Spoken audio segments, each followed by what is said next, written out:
How's it going, folks? Brian Cusco here at Triple B. Today our guest is none other than Mr. Justin Kobylka. Justin is probably the most inspirational ball python breeder out there, especially for myself.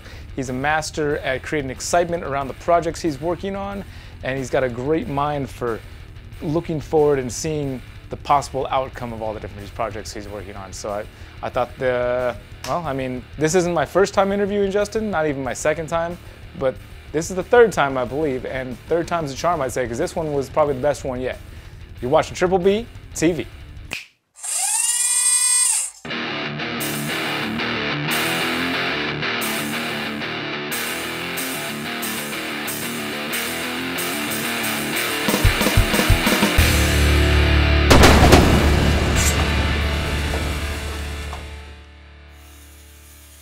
Dude, I remember the first time that I met you and interviewed you at the same time. It was the same time. I met you the first time and we interviewed you. It was at Tinley, right? At Tinley. Yeah. I just remember looking, I was like, dude, I didn't realize how tall you are. I'm the shorty of my family. My brother's taller than me, my dad's taller than me. I saw that. That's tall people around. I don't know what we're going to talk about this time because I've already interviewed you. I feel like I already know everything there is to know about you. Simple man. Yeah, I'm a simple man. No, but I didn't know that you were from California originally. Yeah. Well, we're from all over the place, but I spent every summer with my dad in Napa. That was the only state that I would consistently come back to. You know, other than that, I lived in Nebraska and Georgia, Arizona, Colorado, Tennessee. We were all over the place, but always back to Napa every summer to see my dad. I think you don't have a crazy Georgia accent or anything, but right. I think you picked it up just a little bit. Really? There's a tinge there, because I just he said no. I'm trying so hard. Well, how long you live there now? Like 13 years or something? Yeah, something like that. Okay, so that's long enough. I'm trying really hard not to get the accent though. Dude, I can't live somewhere for longer than 3 months. I start picking up the accent. Yeah, dude. Okay. I go back to Hawaii after half a week. I'm full pigeon. Just really. So 13 years, I think you're doing all right because it's just a trace, slight trace. I'll weed it out though. he's not going to succumb to. That's funny, man. What do you? The show has been good for you so far. Yeah, it's been awesome. Yeah. You know, the thing is, they're just completely different people. That's the reason why we came down here, is because you know, the reptile industry has been such an East Coast thing for a really long time. There's been a few people out here, but by and large, it was, you know, I think it's because so much stuff came in through Miami initially, right? That makes sense, yeah. And then so breeders kind of grew up around there, and so there really wasn't much of a reason to come out here. But we've seen there's a lot of growth out here and a lot of interest in people. And it used to be that, you know, 1 out of 10 boxes I was sending out to California. Now I'm sending a lot of stuff to California, and it's just a neat opportunity to come out here and meet the people, the customers, and then just meet all the people that don't make it out to my neck of the woods, you know, to the shows I go to. So it's been a great experience. Yeah, it was good. I was glad you're coming out because I mean, yeah. For me too, being this is our local, you know, home state show, just to watch it grow, and just like when we were hanging out the other night, there was an exponential amount of people hanging out last night at the bar than there were last August. Yeah. It was great to have that happen. Yeah. And then I know there are a lot of people. I've said this to you before, and I try to not say it so much just because I don't want your head to get any bigger than it may have already been getting. But I do think that you produce the most beautiful ball pythons of any other breeder out there. Oh, thank you. It's just something I've always thought, and I don't know exactly what you can attribute that to. I mean, I know you put a lot of hard work and thought into what you do. Yeah, you know, I've been obsessed with them from the beginning, you know, and for a long time I'm kind of an introvert, and I didn't really brush shoulders with most of the other guys in this industry for a really long time. You know, I was just a kid working in my snake room, and I had my own ideas of how to do things, and I just followed my gut. And I think if everybody did that, we'd have a lot more diversity in the industry. Instead of paying attention to what everybody else is doing, just focus on what you're doing. Right, focus on what you see and what you feel about the animals and bring your own creativity to it. And I think that's what I always kind of did in a way. I was always anxious to make my own mark on something, and so how could I do something different? Whatever someone else is doing, well, how can I do it different, you know? And that led to where we are now. And once you kind of get the momentum going and you get the creative juices going, over the course of a decade, you can make a lot of progress. Sure. And then I just look at things, I'm kind of a mathematical mind, you know, so I look at things kind of as logically based. So, you know, for example, we had a lot of really awesome early morphs in our industry. And back then our industry was built only around reproduction of morphs. Reproduce that morph ad nauseum until it wasn't worth anything. And then you move on to the next morph. And that one made sense because there was an unlimited supply of new morphs. But what's happened now is we've run short, right? On new stuff coming in that's really transformational. And we have all these morphs that were abandoned a decade ago. And they've never been put into the new phase stuff. We've never found out what happens when you move them into, you know, all the crazy amazing things we have now. And just because we found them first doesn't make them less valuable or less cool as a morph. It's just a money thing. And so let's go back and rehash and relook at what's possible. You've definitely done that. I mean, right. with the spot nose, and then right. with the red stripe more recently. I mean, right. You literally single-handedly brought the market up on red stripe. That happened. Right. Yeah. Well, you know, it's not me. It's what the animals did, right? But true. But I just looked at them, and that's one thing I think that I've been able to do is just look at animals for what they are. And it doesn't matter what they're worth.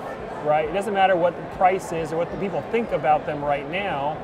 Let's look at them for what they are and what they bring to the table, and then imagine what that could work, you know, what you do if you work them together. And it's not about, in the end, it's not about making the money. The money will come if you do something special, right?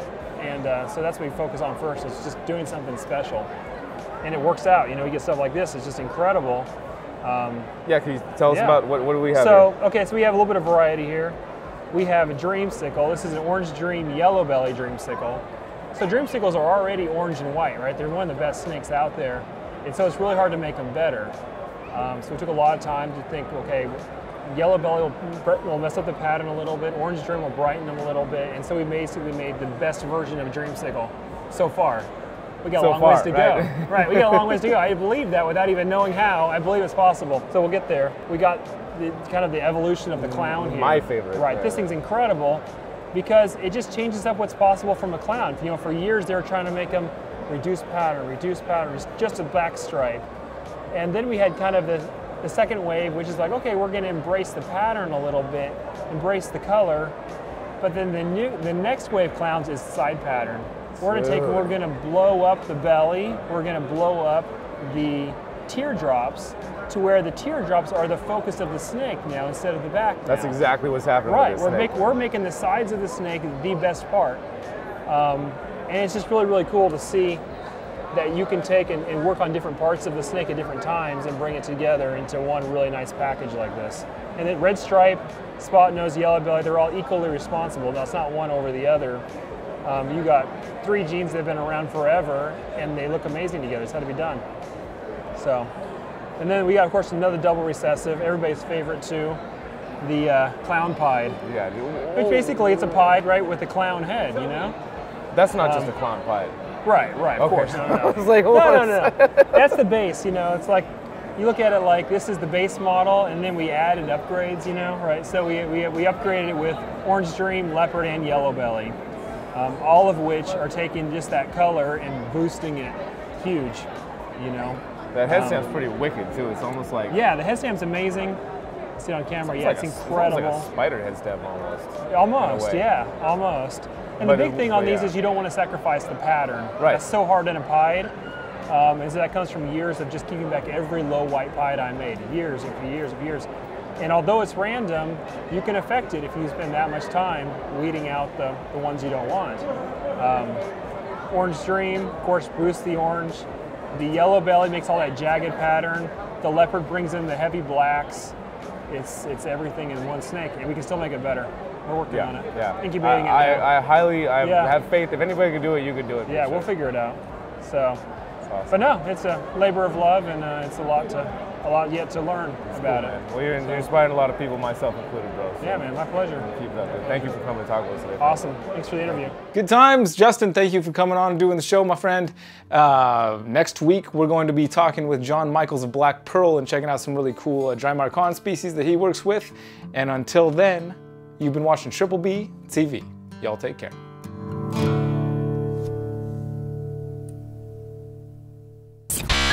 you know, I've been putting out a ton of videos on the vlog channel. If you want to go check out the vlog channel, this link right here, or the link is always in the description.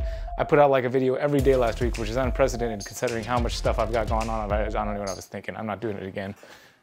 You're freaking professional, man. Good It's stuff. like professional all the way across the board. Yeah, man. I'm gonna get a little closer. Yeah, I'm gonna get some close-ups. Yeah. Okay. I remember, dude, I think I watched some of your, oh man, I feel like I'm watching a JKR video. Yeah, the hands in there. I've watched your first, I think it was possibly your first YouTube video. Let's have a spider. It's, I'm showing a spider ball python, my first it one. might have been, you were like in your garage or something, like you were a kid in your garage. Dude. Oh, yes. I put that up for my 100th video. That's me at my academy. I was in a boarding academy. Okay, because you were a kid, right? Yeah.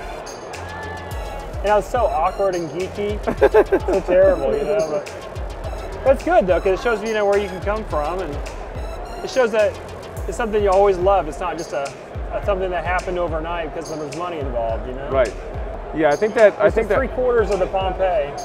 Really? Three-quarters of it, yeah. Well, your patience is also something to be spoken for. Like your willingness to be patient about revealing things. Yeah, it's hard sometimes. I can only imagine, man. That's the money shot right there. Sliding them out of the frame. Yeah, the money shot. How about that? When they get going, they go. Woo! Nice catch. Woo! Woo! These don't look as good as they do under the display lights. Don't worry, they'll look phenomenal once I get them up on the video. Okay. That I promise. As long as you're sure. Oh, I'm pretty sure. Why do I look so small today? Am I in the frame here, or do I need to scoot in? No, we don't need you in the frame, it's me. Okay. It's my show, Justin. That's fine. Oh, no, it's not. It's your world, I'm just living in it. It's not, I just realized it's not that I'm small in the frame, you're just a lot bigger than me. I forgot.